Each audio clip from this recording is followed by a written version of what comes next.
Shalom pemirsa CBN Indonesia dimanapun Anda berada, senang sekali kita boleh bertemu kembali dalam acara pembacaan buku Agama yang Bersinar. Pada saat ini kita sudah memasuki halaman yang ke-137 yang berjudul Sukacita yang didapat dari Tuhan tidak pernah gagal. Dan saya undang pemirsa di rumah untuk kita boleh sama-sama membuka Alkitab kita di dalam Mazmur 4 ayat 8. Engkau telah memberi sukacita kepadaku, lebih banyak daripada mereka ketika mereka kelimpahan gandum dan anggur. Kita masuk dalam pokok pembacaannya. Orang Kristen seharusnya tidak menetapkan nilai yang terlalu tinggi atau terlalu bergantung pada perasaan bahagia.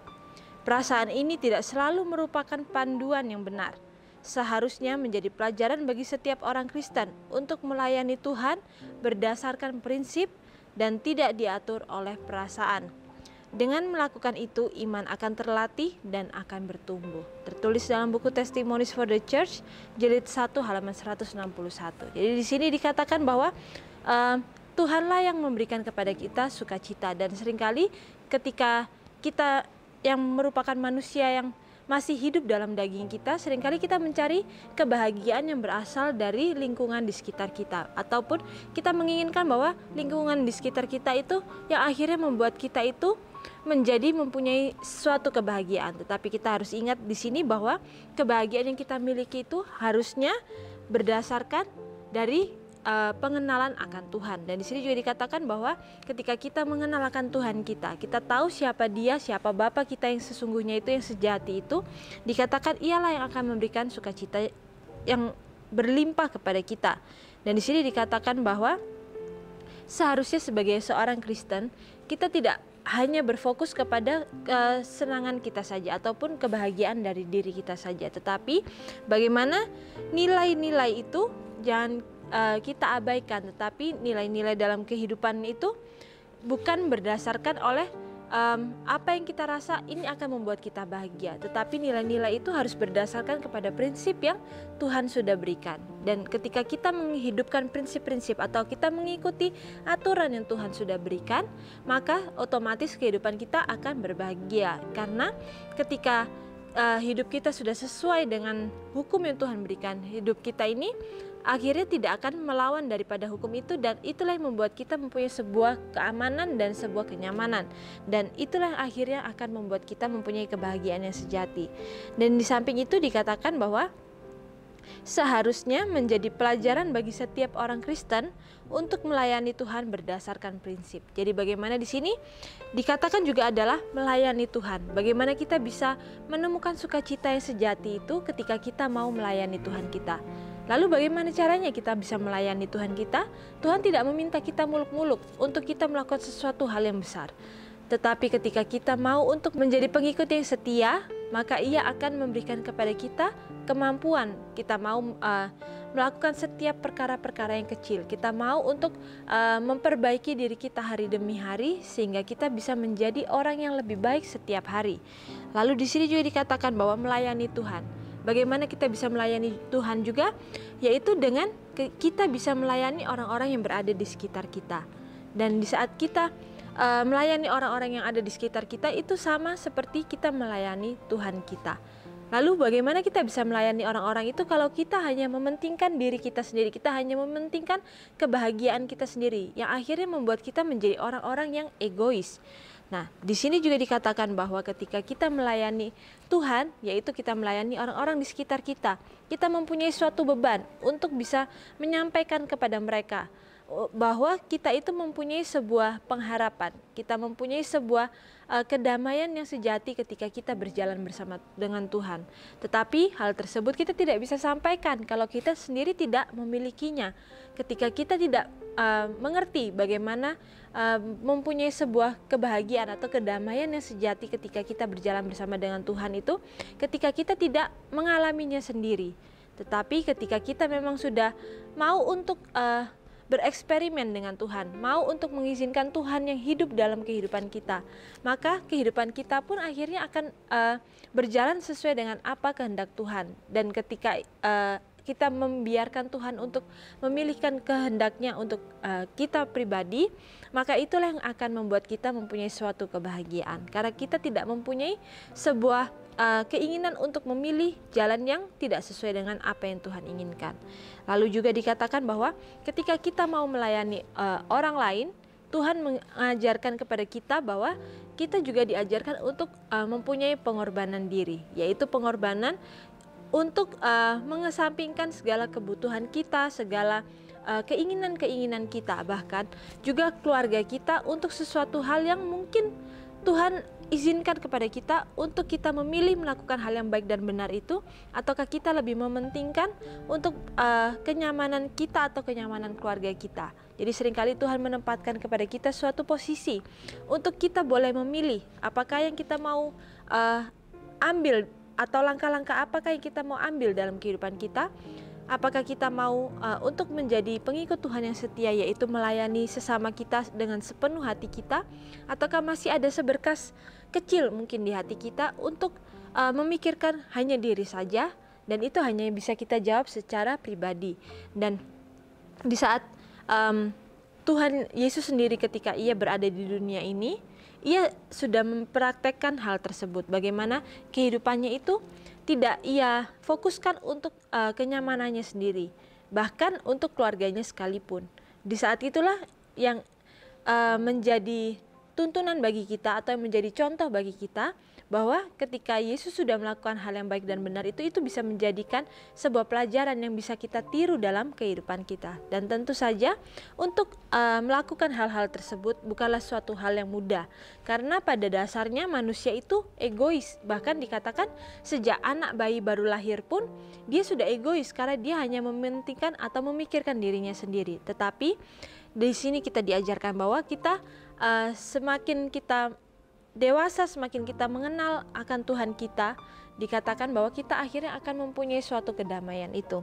Dan ketika kita harus melakukan sebuah pelayanan untuk melayani orang lain, akhirnya kita tidak merasakan itu adalah sebuah beban, tetapi kita akan merasakan bahwa itu sebuah kesukaan, bahwa kita diberikan kesempatan untuk bisa melayani orang lain dengan talenta yang kita miliki. Talenta yang kita miliki belum tentu hanya sekedar uang saja. Talenta itu banyak bentuknya. Bisa melalui waktu, harta, bahkan kedudukan pun Tuhan bisa berikan. Dan ketika kita mau menjadi pengikut Tuhan yang setia, pasti ia akan andil dalam kehidupan kita. Dan ketika kita mau untuk melakukan setiap perkara dalam hal terkecil sekalipun dengan setia, maka kita pun akhirnya akan berbeda dengan dunia. Dan ketika kita berbeda dengan dunia, maka dunia akan melihat bahwa kita ini mempunyai sesuatu yang berbeda, dan di saat itulah mereka akan datang kepada kita, akan menemui kita. Tetapi ketika kita mempunyai suatu tabiat yang sama seperti dunia, apa yang menjadi saksi bagi mereka? Tentu saja tidak ada, karena mereka akhirnya akan melihat, oh sama saja yang mengatakan diri umat Tuhan atau yang merasa dirinya itu orang Kristen, itu sama saja dengan orang dunia yang melakukan hal-hal yang mementingkan diri sendiri. Tetapi ketika kita mau melayani dengan sepenuh hati, kita mau untuk melakukan yang terbaik, apa yang Tuhan inginkan, itu sesuai dengan apa yang kita lakukan. Jadi bukan hanya berdasarkan dengan kata-kata saja kita menjadi berkat bagi orang lain, tetapi kita juga bisa menjadi berkat bagi orang lain ketika kita mau untuk melakukan sesuatu. Lalu kita lanjutkan. Dikatakan ketika kita menggunakan prinsip dan tidak diatur oleh perasaan, maka iman akan terlatih dan bertumbuh. Jadi bagaimana dikatakan iman ini akan terlatih dan bertumbuh ketika kita terus menggunakan prinsip daripada surga. Kita tidak menggunakan perasaan kita, apa yang kita, oh ini mungkin saya pikir ini adalah hal yang terbaik untuk saya. Karena yang kita lihat ini hanyalah apa yang kelihatan saja di depan mata kita. Kita tidak mengetahui apa yang terjadi jauh ke depan. Tetapi kita tahu bahwa Tuhan kita, Bapa kita itu ialah Alfa dan Omega. Ia adalah yang awal dan yang akhir. Ia mengetahui setiap hal, dan ketika Tuhan mengizinkan sesuatu terjadi dalam kehidupan kita, pasti Ia mempunyai suatu maksud untuk kebaikan kita sendiri. Tetapi ketika kita pun melakukan sesuatu itu tidak sesuai dengan apa yang Tuhan inginkan, seringkali kita masih melakukan kehendak-kehendak kita sendiri. Seringkali Tuhan pun mengizinkan hal tersebut karena itulah yang kita inginkan. Seringkali kita mau untuk memilih pilihan kita sendiri. Dan ketika Tuhan mempunyai sebuah keinginan supaya kita berbalik kepadanya, seringkali jalan-jalan dari apa yang kita pilih itu Tuhan izinkan, dan akhirnya pun ketika kita sadar kita mau kembali kepada Tuhan, maka Ia pun akan memberikan sebuah kuasa yang akhirnya mendatangkan kebaikan kepada setiap orang yang mau untuk datang kembali kepadanya. Lalu di sini dikatakan perasaan bukanlah iman. Kedua hal itu berbeda. Iman adalah pihak kita yang menjalankannya, tetapi perasaan sukacita dan berkat adalah pihak Tuhan yang memberikannya. Tertulis dalam buku tulisan-tulisan permulaan halaman 129. Jadi bagaimana di sini dikatakan bahwa perasaan itu bukanlah iman. Hal itu sangatlah berbeda. Dikatakan bahwa iman itu adalah pihak kita. Jadi bagaimana iman itu adalah bagian daripada kita. Kita harus mempertumbuhkan iman kita itu sendiri, karena itulah bagian yang harus kita lakukan. Tetapi di sini dikatakan bahwa perasaan sukacita dan berkat itu bukanlah bagian kita. Itu adalah bagian daripada Tuhan. Seringkali kita menginginkan untuk menjadi orang yang pintar supaya kita boleh menjadi orang yang kaya. Tetapi ketika Tuhan tidak memberikan berkat itu, maka itu bukanlah bagian kita, itu bukanlah porsi kita. Tetapi kita harus sadar bahwa setiap apa yang Tuhan berikan kepada kita itu adalah porsi kita. Jadi setiap berkat yang Tuhan berikan, kita harus tanya, apakah ini adalah porsi saya seutuhnya, ataukah ada sebagian porsi saya yang kecil di sana. Disitulah kita harus meminta persetujuan atau meminta hikmat daripada Tuhan itu sendiri. Lalu juga dikatakan bahwa perasaan sukacita dan berkat itu juga adalah pemberian Tuhan. Jadi bagaimana ketika kita mau untuk menjadi pengikut Tuhan yang setia, akhirnya kita akan mendapatkan berkat-berkat dan sukacita itu sendiri. Tetapi bukan karena kita mencari hal tersebut, tetapi karena kita mau untuk mempraktekkan bagaimana berjalan bersama dengan Tuhan, maka sukacita itu pun akhirnya akan timbul dengan sendirinya. Lalu dikatakan jika orang Kristen menjalani kehidupan yang rendah hati, rela berkorban, maka damai dan sukacita dalam Tuhan akan menjadi hasilnya. Kebahagiaan yang diperoleh dari sumber-sumber duniawi berubah-ubah sebagaimana keadaan yang bermacam-macam, dapat mengubahnya. Tetapi damai dari Kristus adalah damai yang tetap dan abadi. Itu tidak bergantung kepada keadaan-keadaan dalam dunia, pada jumlah harta duniawi atau jumlah sahabat-sahabat duniawi. Kristus adalah mata air yang hidup, dan kebahagiaan yang diperoleh dari Dia tidak akan pernah gagal. Tertulis dalam buku Khotbah di atas Bukit halaman 26. Jadi bagaimana di sini dikatakan bahwa menjadi orang Kristen yang rendah hati, yang rela berkorban, dengan kita mempraktekkan hal tersebut, dikatakan maka damai dan sukacita itu akan Tuhan berikan dengan begitu melimpahnya dalam kehidupan kita. Jadi bagaimana kebahagiaan itu dikatakan bahwa bukan diperoleh dari sumber-sumber duniawi, tetapi dikatakan keadaan ketika kita mengikuti sumber-sumber duniawi itu keadaan yang bermacam-macam bisa merubah kebahagiaan kita, karena kebahagiaan yang kita dapatkan dari dunia itu bersifat sementara. Tetapi dikatakan damai yang dari Kristus adalah damai yang tetap dan abadi. Jadi ketika kita mau untuk mempunyai damai yang tetap dan abadi, itu adalah kita harus mencarinya daripada Kristus itu sendiri, karena kita tidak bisa menghasilkan damai itu secara pribadi kita. Lalu juga dikatakan bahwa itu tidak bergantung kepada jumlah harta duniawi atau jumlah sahabat-sahabat. Jadi bagaimana di sini dikatakan bahwa kebahagiaan kita itu tidak bergantung kepada jumlah harta kita, seberapa besar harta kita. Justru ketika kita mempunyai harta yang banyak, justru di saat itulah kita akhirnya mempunyai sebuah kekhawatiran dalam kehidupan kita. Apakah kita bisa mempertahankannya? Apakah kita bisa menggunakannya untuk kepentingan kita pribadi? Seringkali kita akhirnya berpikir seperti itu, karena apa yang kita punyai kita rasa itu adalah karena kepintaran kita, tetapi kita tidak sadar bahwa harta pun itu adalah talenta yang Tuhan titipkan untuk kita sebagai penata layannya, mempergunakannya dengan bertanggung jawab dan dengan bijaksana. Jadi tidak ada salahnya dengan kita mempunyai uang yang banyak atau harta yang banyak, tetapi apakah yang kita gunakan? Untuk tujuan apakah kita gunakan uang-uang tersebut? Apakah untuk kepentingan kita atau keluarga kita, ataukah untuk pekerjaan Tuhan, untuk membantu atau menyokong pekerjaan Tuhan? Mungkin kita akan berpikir bahwa Tuhan itu mungkin tidak perlu dibantu karena Ia adalah sumber daripada kekayaan itu. Tetapi bukan kita membantu Tuhan, justru Tuhan memberikan kepada kita suatu kesempatan untuk kita boleh mengubah diri kita, untuk kita yang boleh menjadi alat bagi pekerjaan Tuhan.